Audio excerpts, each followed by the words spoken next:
Welcome to PM Ready, your guide to becoming PMP certified. This is the lesson on organizations. Projects don't happen in a vacuum. They operate in some sort of context, generally in an organizational structure.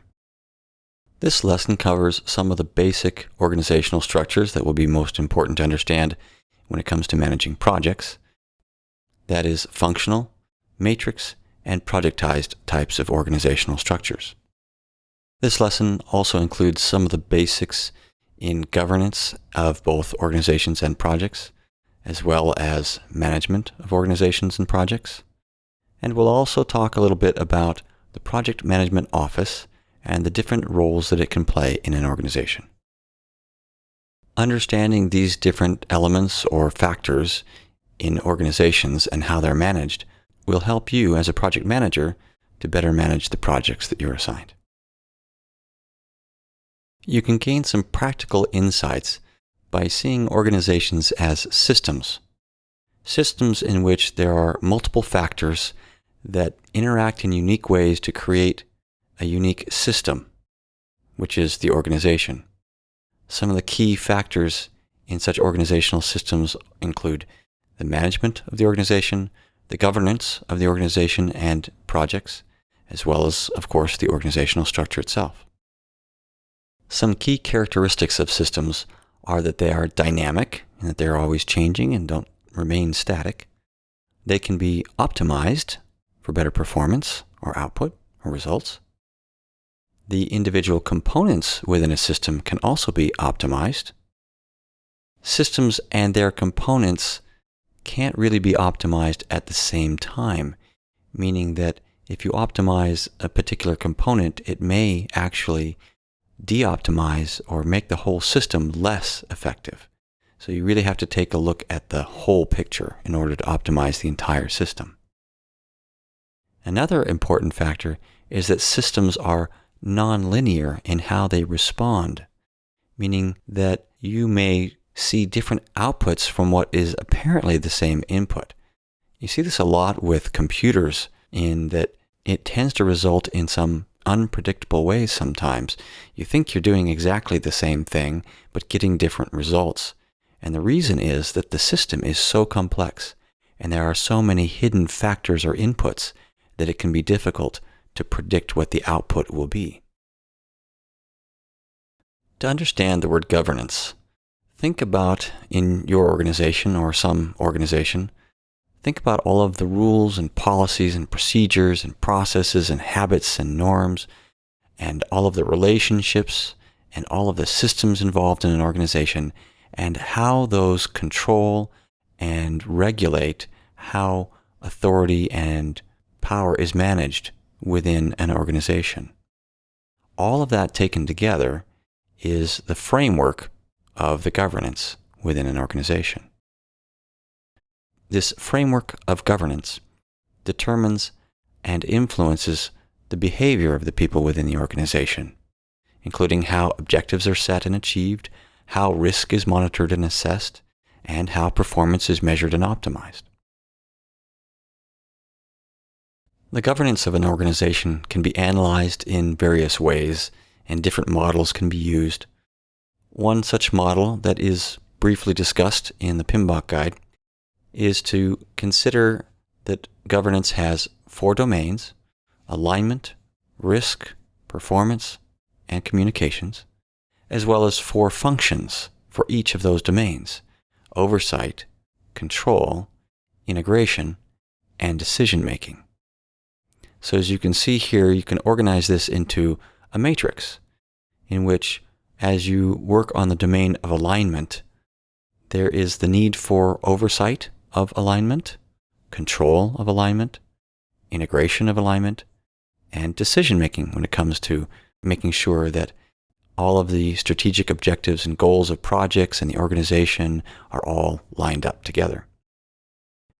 Similarly, for risk, performance, and communications, each of those domains needs some oversight, some control, some integration, and some decision-making.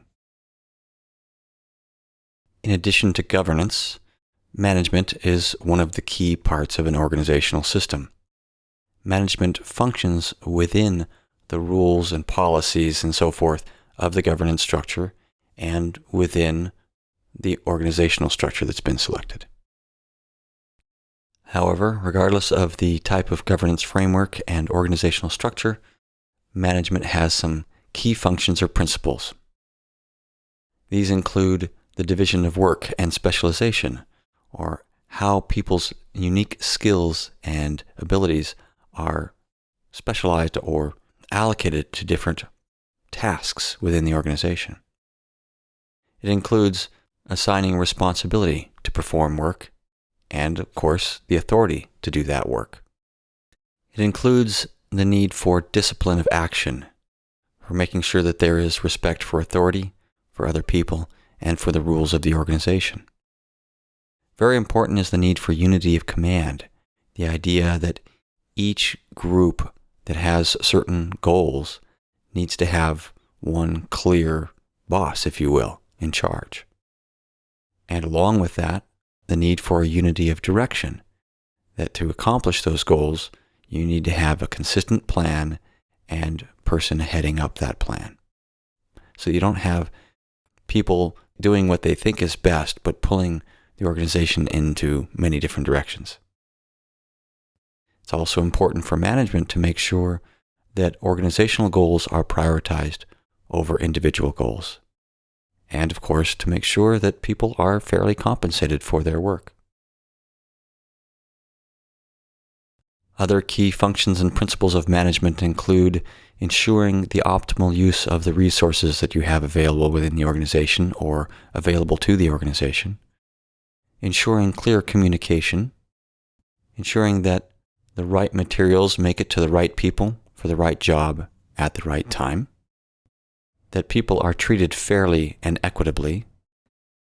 Management is also responsible for security and safety in the workplace, to ensure that everyone has an opportunity to appropriately contribute to the planning and execution of projects and other initiatives within the organizations, and to optimize morale. These are a few, but not all, of the different functions and responsibilities of management, and it is up to management to decide how these are assigned to different people and groups within the organization. And now we come to organizational structure. Traditional organizational structures, or what PMI calls a functional organizational structure, is one in which you have people organized according to the functions or specialties or skill sets that they have. So, for example, you'll have a finance and accounting department filled with finance and accounting people, sales and marketing department, a research and development department, manufacturing, support, HR. These are all separate departments or groups of people. Also, safety, facilities, shipping and logistics, even legal. When an organization is organized based on these kinds of functional characteristics, it's referred to as a functional organization. In these types of organizations, your teams will have managers or functional managers, and these managers have a high degree of power. They're the ones who control the resources that they're responsible for and manage the budgets in their areas, including the project budgets for the projects that are done in their divisions or departments. In a traditional functional organization, the project manager has relatively low power because the project manager doesn't really fit into the organizational structure in a way that controls these resources. So the project manager has to deal with the fact that they have very little official power or authority in the organization.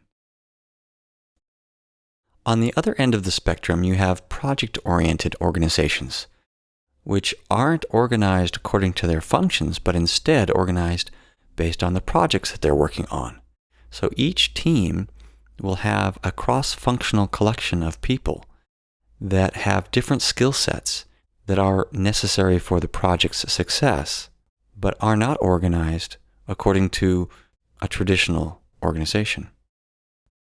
In a project-oriented organization, functional managers have either low power or just don't exist at all.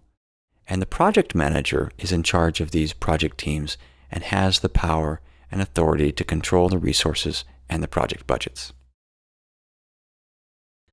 A matrix organization is a mixture of both functional and projectized organizations. They're organized functionally, so they have functional managers in charge of different functional groups, but they also have project managers that are responsible for organizing projects and putting together teams of people that come from these different functional groups and organizing them into a project team that works together on a project. In a matrix organization, the power and authority and responsibility are shared between the functional manager and the project manager. Now, if the functional manager is in the strongest position and the project manager has very little power and authority, then it's referred to as a weak matrix. If it's a pretty fair balance between the functional manager and the project manager, then it's referred to as a balanced matrix. And a strong matrix is one in which the project manager holds most of the power and authority, and the functional manager has little. These terms, weak, balanced, and strong, are from the perspective of the project manager. So a weak matrix is one in which the project manager is weak, and a strong matrix is one in which the project manager is strong. Organizations are typically structured as a hierarchy, such as this one, which provides a good amount of control and is especially useful in high-risk environments. A flat organization is one in which there are fewer, or in some cases no, layers of middle management. In such an organization, of course, employees and those managers that there are have much more autonomy. Most large organizations are organized into departments, with each department typically responsible for a different product line.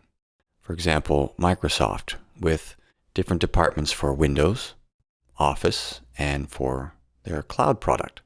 This allows for greater product line accountability, because then there's one head of each of these departments who's responsible for the financial success of that particular product line.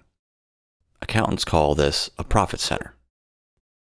Now, within each of these departments, there will be functional groups, in fact, all of the functional groups that are needed in order to support that particular product line.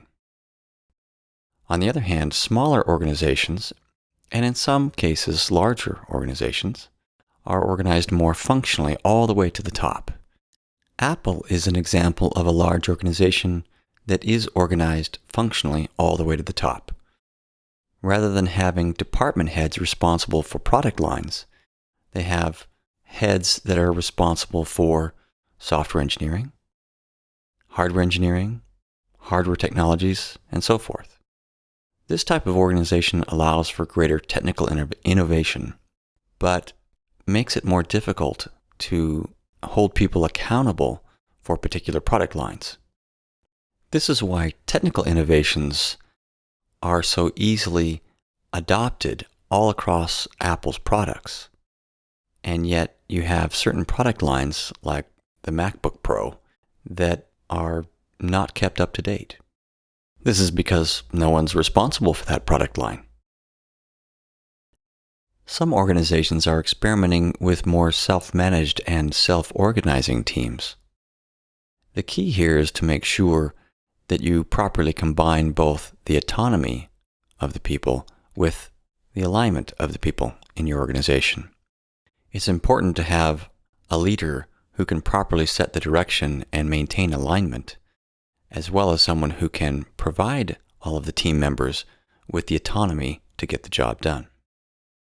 In a self-managing team, this is exactly what the team leader does. Sets the direction, but lets the team members determine how to reach that goal. Self-organizing teams go even further in that team members can actually change from one team to another at will. The people at Spotify have been experimenting with a model that has become quite popular for those who are interested in applying agile principles at scale. In this model, they organize into squads, which they describe as loosely coupled, tightly aligned teams. These are basically your project teams. Each squad is working on a particular feature or project. They also have people organized into chapters. So this is something of a matrix organization in which chapters cut across different project teams. And a chapter is a group of people that share a certain competency, such as web design or database development. And these chapters are organized in a way that they're actually the formal organization and have a formal leader. So everyone in a chapter, their chapter leader is their functional leader, or the person that they report to from an HR perspective. In addition to this, they're also organized into what they call tribes, which is a group of squads and chapters. And also, interestingly, guilds, which involves anyone who has a common interest, organizing into a community to explore and understand those interests more. For example, an interest in continuous development or continuous improvement. If you're interested in applying Agile at scale, I recommend the link below. As an organization grows and matures in its project management, it's only natural that an organization will start to form that helps to provide support for project managers, to help standardize project management processes and practices, to provide shared resources that can help a project manager, and to even help control and manage projects. Such an organization is referred to as a project management office, or PMO, and there are a few different types.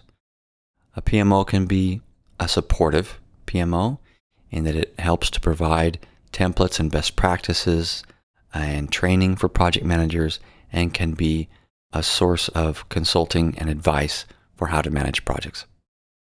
The next is a controlling PMO, which goes beyond just advising and being supportive, but also requires compliance with project management standards. And finally, there's the directive type of project management office that actually takes control and directly manages the projects, and that has the project managers reporting up through the PMO officially. Also note that you can have any of these three types of PMO, whether supportive, controlling, or directive, in any type of organizational structure, whether functional or projectized or matrix or whatever. As a project manager, you will need to use different types of power and influence for different types of organizations. To briefly review the different types of power and influence, they are positional, informational, referent, situational, personal or charismatic, relational, expert, reward-oriented, punitive or coercive, ingratiating, pressure-based, guilt-based, persuasive, and avoiding. And now for a brief quiz. If you were operating in a deep functional hierarchy, what types of power and influence would be most appropriate? In this case, as the project manager, you would be in a very weak matrix in a position with very little or no official power. So you wouldn't be able to use positional, reward, or coercive type power. You would have to use other types of power, using more of your soft skills, such as relational, personal, or ingratiating power, in which you attempt to influence people by finding win-win solutions. Now, what if you were managing a project in a functional organization that has a rather strong PMO? In this case, this would be an example of a strong matrix organization in which you do have a pretty high degree of power and authority in the organization when it comes to managing projects. So you would be able to use more of the positional reward, and coercive types of power and influence. And what if you were part of a project-oriented organization? Again, in this case, you have quite a bit of power in the organization and would be able to use official positional types of power. What if you're in more of a flat organization?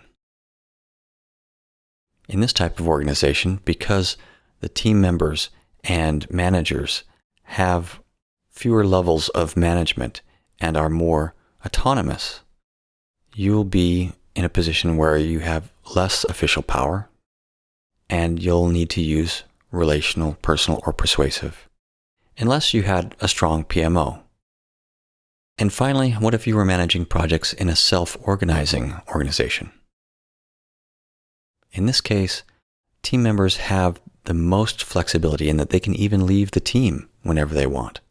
So you'll definitely need to take advantage of your soft skills and use relational, personal, and other sorts of power and influence. And that brings us to the end of this lesson. Some of the key points to remember are that there are 3 basic types of organizational structures that influence the power and influence that a project manager has. These are functional, in which the project manager has very little power; matrix, in which there's a sharing of power between functional managers and project managers; and projectized, in which project managers lead the teams directly and have the necessary power and authority that they need in order to manage a project. Also, remember the 3 different types of project management office and how they span this spectrum of power and influence in the organization, from supportive, in which they're more of just a resource for project managers, to controlling, which requires compliance with project management policies and practices, and directive, in which the PMO actually controls the projects and project managers report directly into the PMO. For more information, you can refer to pages 42 through 50 of the PMBOK guide.